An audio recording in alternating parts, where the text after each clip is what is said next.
Today in TFC Stock Geek Out, we're going to talk about a REIT which not many might have heard of or looked at, but if you are in Singapore, would almost definitely know the properties that they own.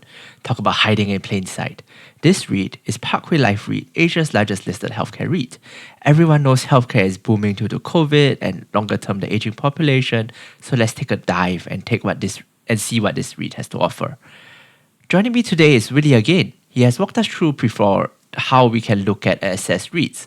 And what we'll do today is to build on that episode and that information and look at Parkway REIT through that lens. For reference, this episode was recorded on 23rd February 2022. Our discussion today is solely for education and entertainment purposes only. It does not serve as any form of advice or recommendations. Thank you for loving what we do and empowering us financially to do more for you. Let's geek out!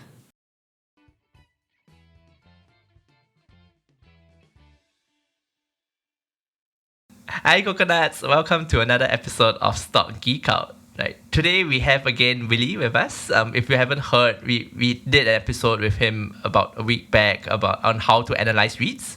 Hello Anthony. It's good to be back again. Yes. Okay, so you're a REIT guy, you're on Dividend Titan, you write about REITs. Today I think you want to talk about Parkway Life REIT, right? What are they? Yes. Who are they essentially? Are they in Singapore? Okay, so Parkway Life REIT, it's a very interesting company. Mm-hmm. It's one of the very few healthcare REITs in Singapore. So the more common ones which we see is your retail, your offices, industrials, your data centers. Yeah. Healthcare is a much smaller portion, and Parkway Life REIT is one of those very little known tiny Singapore REIT. It was listed in 2007, August 2007, and it has stayed listed. And it has returned about close to 300% returns. Wow. And they own Singapore hospital buildings, okay, which they lease to the hospitals. Right. Okay. So if you see Gleneagles, Mount Elizabeth, and Parkway East Hospital, mm-hmm, in the east, like in the eastern part of Singapore, these hospital operators, they lease the buildings from Parkway Life REIT. So Parkway Life REIT charges rent to these hospitals. Okay. So is there like another hospital manager that then does the leasing to like individual doctors for those specialist clinics, that sort of thing? Or is it the REIT manager itself handling that? Yeah, so it depends, right? For Parkway Life REIT, I believe they have their own in-house team. Mm-hmm. And sometimes this team, they could actually outsource finding the tenants, right? Yep. Like any Singapore REITs, how they typically do is they go through a property agent, mm-hmm, and the property agent will help to source the tenants. Right. So it depends on whether the REITs want to take it on themselves or they want to outsource it. Parkway Life REIT, the interesting thing is that when they took over some of these properties, the tenants was already in place, right? Yep. So Gleneagles Hospital, Parkway East, and Mount Elizabeth were already the hospital operators which were leasing from Parkway Life REIT itself. Okay. So they don't have to worry about finding tenants. Okay. So we think we've mentioned a few hospitals in Singapore. Of course, Gleneagles, Mount E, big, private, expensive hospitals. Anywhere else? Where else are their holdings? Or is Singapore the key driver of their revenue? Yeah, so 59%, or why I say 60% of their rental, their revenue, comes from these 3 Singapore hospitals. Okay. Right?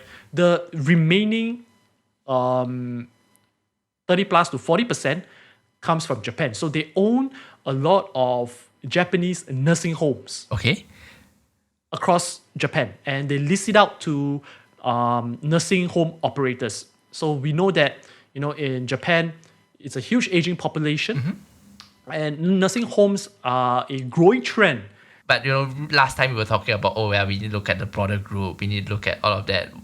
Their sponsor is actually owned by this company called IHH Group. Oh, okay. It's actually So IHH Group is a Malaysian listed company. Yep. So they are one of the largest property company. In IHH Group is 26% owned by the investment holding arm of Malaysia, and 33% owned by Mitsui Japan. IHH Group is actually a very well-known healthcare property group. So they also own a couple of other hospitals under their name, right?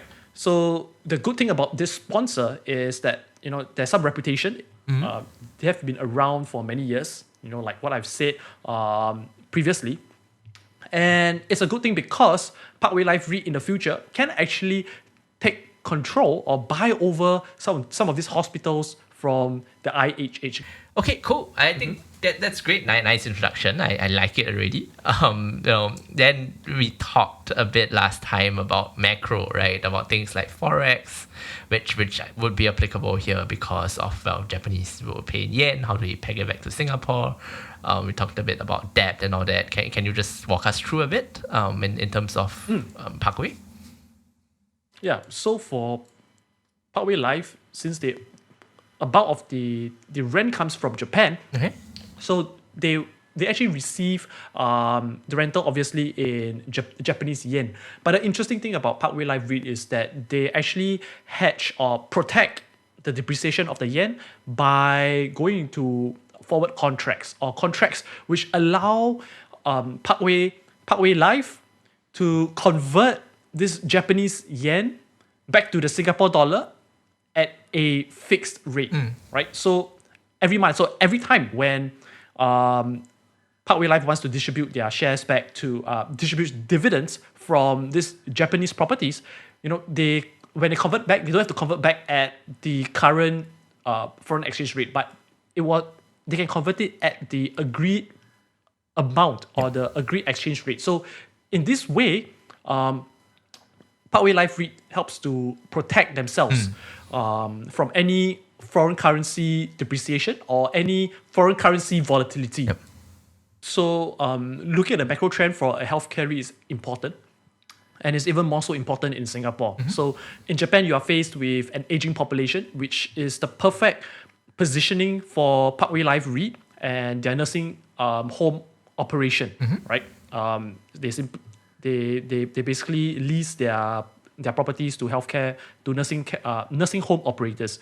In Singapore, since 59% of their rent comes from the 3 big private hospitals, in Singapore, according to the ITA, the International Trade Association, Singapore's healthcare spending will actually increase to $49 billion US dollar by 2029. So that's only in the next 7 years. So it's going to be a huge growth. Yep.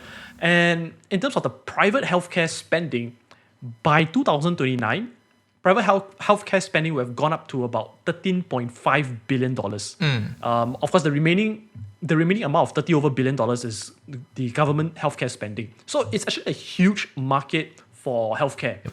And on top of that, the interesting thing about Singapore is that we position ourselves as a high-quality health hub, right? If you think about it, we attract a lot of foreign patients from within the region. So before the COVID pandemic started, there were about at least 500,000 foreign patients in the mid 2010, which actually fly into Singapore to seek hospital treatment, right? To seek their medical checkups, so and so forth. So, and these patients come from, as close as, in Malaysia, in Indonesia, and as far as countries in the Middle East and in China. Yeah, so what's the lease expiry like? Yeah, so it basically splits up. So I'll basically talk about 2 things here. Okay. Parkway Life REIT, one is their Singapore assets, their hospitals, and their Japanese nursing homes. Okay. So the interesting thing about Parkway Life REIT, like most healthcare REITs, is that they have a very long lease life. Say, for example, that for the Singapore hospitals, it's typically about 10 to 15 years. And the interesting thing is that Parkway Life REIT recently renewed their lease or their rental agreements with the 3 big hospitals, right? So Gleneagle, Parkway East, and Mount Elizabeth have extended their leases to 2042. Okay. Right? Ooh. So that is a very, very long term. So you get to see, as shareholders, you know that your rent, which is coming from the hospitals, it sort of have a very long runway or a huge visibility, because you know that these hospitals, they are very, very profitable private hospitals, and you know that the rent they will continue to pay year after year, till 2042. So that's the interesting thing. In Japan, Parkway Life REIT's nursing homes, it's typically about 10 to 15 years. So the average lease in Japan is roughly about 12 years. So that's still a very good runway for investors of Parkway Life REIT. You know that the rent which you will receive coming in has a lot of visibility, have a lot of sustainability over the next 10 years at least. Do we have any more insights about how they calculate rent? Is there like some sort of annual inflation or how does it work? They don't disclose their rental adjustments. So for their Singapore hospitals, right, in Parkway Life REIT, they have a base rent which they charge to the hospitals, to the 3 Singapore hospitals, and they also have a variable rent. So this variable rent is interesting because as the 3 hospitals make more money, as they increase their profits, a certain percentage of these profits will be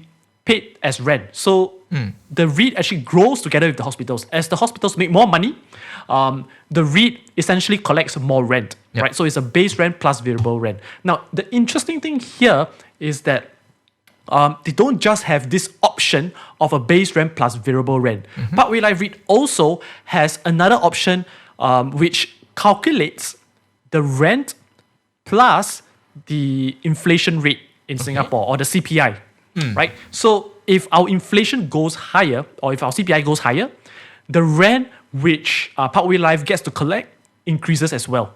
So in an inflationary environment, like everyone is talking about inflation right now, it's actually really good for Parkway Life REIT, because if our CPI or inflation number goes up, Parkway Life REIT gets to collect higher rent. So there's these two different options, right? The first one is a base rent plus variable rent. The second one is the rent plus the CPI. What Parkway Life REIT does is that they'll calculate both options and they'll take the higher of the 2 rent. So they get to choose. So they get to choose whichever is higher. So if the hospitals make more money, they make more profits, they will take the first option, right? But if the hospital makes less money, but inflation keeps going up, then they will collect the rent which is calculated based on the CPI. So that's the interesting thing about Parkway Life REIT. So you will know that its distribution, its dividends will continue to grow year after year. During the COVID pandemic, right, where a lot of Singapore REITs, some of them, they might have cut dividends, or their rental rate might have stayed still or might have dropped. But Parkway Life REIT continued to increase their distribution. So this gets calculated every year from them. So the formula is fixed, right? They tell you the formula. So the interesting thing about Parkway Life is that they are transparent to disclose their formula, and they calculate this every year. And the interesting thing is that for this rent to work, you must have a very strong tenant. Means the tenant must have the ability to actually pay higher profits, and they must be able to keep up with the inflation, right? So looking for high quality tenants is very important. This might not work for Singapore REITs which are in other sectors, where maybe the tenants might not have a very strong earning power, or they might be the tenants might be in an industry where it's very competitive. That's, I guess, the Singapore hospitals. Are the Japanese nursing homes kind of the same way, or is it slightly different? So Japanese nursing home, they follow a more strict rental formula. So it's more of a CPI pegged to the rent itself. So as the CPI increases, as the inflation increases for this Japanese in Japan, then of course the rent goes up. Of course, there's also that variable rent which has this formula would also apply to some of the nursing homes, because Parkway Life REIT has roughly about more than 50 nursing homes. So it's a split of different rental formulas, right? Some nursing homes, they have a base rent plus a variable rent. Some has a rent plus a CPI. So it is not both options coming together, not like the Singapore hospitals, but it's a mixture across their 50 over hospitals. That's revenue and weighted lease expiry. Was there something else about financial metrics? I forget. I'm not very good at taking notes. So there are one more thing which you also want to pay attention to. Number one is the gearing ratio, which I've also mentioned before. Gearing ratio basically calculates the total debt which Parkway Life REIT has divided by the total assets. So you don't want the REIT to go beyond 50%. Right? Parkway Life has roughly about 37%, which is really good because it allows them to actually buy more assets, buy more properties by borrowing. Yep. So that's one thing which you want to also pay attention to make sure that Parkway Life REIT doesn't overborrow. Yeah. Right, but it's okay to actually increase. Yeah, exactly. So that's one thing which you want to look at. The next thing which you want to look at is also the interest coverage payment. So the interest coverage payment is the amount of profits which they make divided by the interest which they actually have to pay. So the higher the better, because it shows that there's actually a lot of buffer, a lot of room for Parkway Life REIT to actually service their interest. Right, so for them, they have their interest coverage is at least 9 times. Which is very, very healthy, right? And the reason why is because a large part of their borrowing cost is in Japanese loans. And Japanese, when you borrow in Japan, the borrowing cost is very cheap, right? It's around 0.9%, right? And if you can invest, if you can take this money, which you pay a 0.9% interest on, and if you invest in other properties which are yielding at, say, 4%, 5%, right, you are getting a much higher yield or a leveraged yield of this. So a lot of REITs, they like to do this. They like to borrow and they like to invest in higher yielding properties. Parkway Life is also doing the same, right? That's why they keep their borrowing costs very low, very cheap. And they invest in very high yielding assets like your hospitals, like your nursing home operators. You can't really buy more hospitals. I mean, you can, but it's extremely expensive, and it will be big news. I guess a lot of it, the recent growth is driven by nursing homes. But have they been relatively efficient in doing that? Yeah, I mean, you're right, Anthony. For hospitals, it's very difficult to conduct a lot of acquisitions, and the reason why is also because hospital tenants tend to be very sticky. So they tend to have very specialized equipment, and it's very difficult to move from one hospital to another. Now, for their distributions, for Parkway Life, it has been growing year after year. Since 2007, they paid out about 6.3 cents distribution, right? And just in 2020, during COVID, they paid out 13.8 cents. So that's sort of more than double, slightly more than double in terms of their distribution per unit. And they've been growing, from 2007 to 2020, they have been growing their distribution. So it is a very, very interesting read. Anything else you want to add about the managers and the sponsors? So like what you say, ROFRs, right? ROFR, so right of first refusal. Parkway Life REIT recently extended their grant on their right to first refusal. That means they have the first priority to buy hospital assets from their parent, which is IHH Group. So they actually renewed the grant, or they renewed this priority to buy a hospital asset, which is Mount Elizabeth Novena in Singapore. They recently extended this grant, right? This priority. So there could be an acquisition in the cards, but we do not know when for sure. But because they have actually extended this priority to actually buy the Mount Elizabeth Novena from IHH Group. So investors probably can expect Parkway Life REIT to probably do an acquisition, in the near future. So that's something which is on the cards. And that's something which is interesting to look out for. And with more hospital assets in Parkway Life REIT, it helps to also diversify the revenue source in Singapore. I remember looking at it a few months back and going, this looks a bit expensive. I don't like that. But has that changed? Yeah. I mean, buying Singapore REIT, buying Parkway Life REIT looks very silly right now, right? Because you're buying at the top of its price. But the thing is, I like the quality of Parkway Life REIT and how it stands out above the other Singapore REITs. I think it's worth it. And if you think about it, right, today Parkway Life REIT is trading at a dividend yield of about 3%. Okay, that's a bit low. It might seem very yeah, it looks really low. But don't forget, when we're looking at a REIT, we also want to look at the growth of the distribution, the DPU. We want to look at the growth of the dividends. And Parkway Life REIT is one of those few REITs which is able to grow their distribution without any interruption, right? So if you can imagine that since 2007, it has more than doubled its distribution. With its rental formula, with the tailwind which is sitting on in terms of healthcare demand, I would expect Parkway Life REIT to actually continue growing at that same rate. So I would expect, reasonably expect that this REIT will be able to double its dividends over the next, say, 10 to 15 years. And at a 3% dividend yield, that will actually increase to about 6% or even higher, right? And if you think of it from a long-term perspective, right, you are not only getting a much higher dividend yield on your cost today, but you're also looking at the share price going up, right? Because a higher rental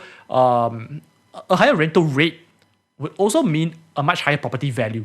And a much higher property value would also mean that the share price will also go up. So it's a win-win situation for investors. So how about price to book, right? I think we talked a bit about, looking at historical averages of price to book and seeing where it's at. We are doing this in February. So what does it look like now? Yeah, I mean for Parkway Life REIT, the price to book has sort of fallen slightly. I mean, together with all the other Singapore REITs, but its price to book is still trading at a slight premium. So when I say slight premium, it means that it's actually trading above the 1 times book value. Its price is 1 times of its book value, more than 1 times of its book value. And the reason why is because, unlike the other Singapore REITs, the stock market thinks that Parkway Life REIT has a lot of growth potential. So naturally, when the stock market thinks that a Singapore REIT has a huge growth potential, they will actually trade the shares at a much higher price to book ratio, right? So if I'm not mistaken, right now, Parkway Life REIT is roughly at least about 1.2, 1.5 times price to book ratio. So it's slightly higher than most of the other REITs, but I wouldn't mind paying for this growth because the rental formula is set in place. They have a very, very strong high quality assets in Singapore, in Japan. I'm willing to actually hold a company or a REIT like Parkway Life REIT, and I'm willing to actually wait it out over the long term.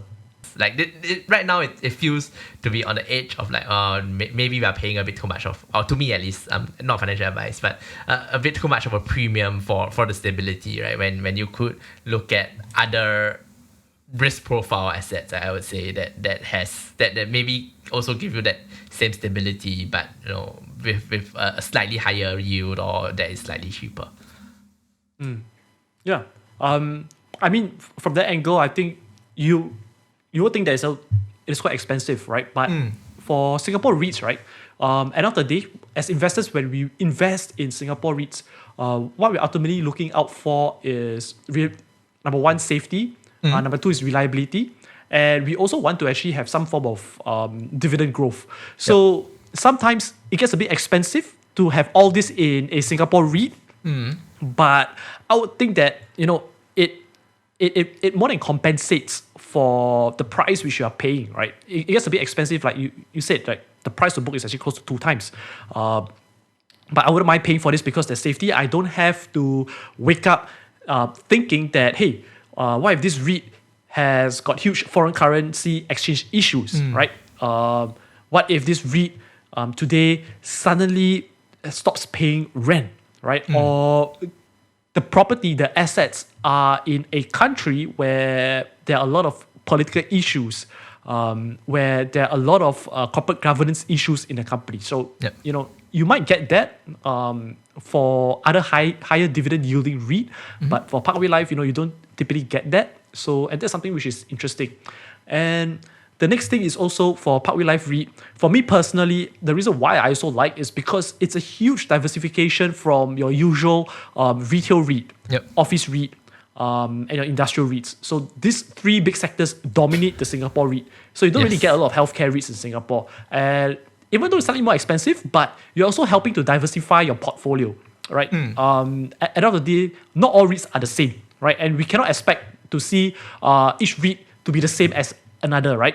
So if one of these REITs don't do well, I don't have to worry about it because my portfolio will still grow. Cool. I think that's about it. Oh, hey, not bad. Your checklist is very easy to cover, right? like we're done. So, anything else? Did I miss out something?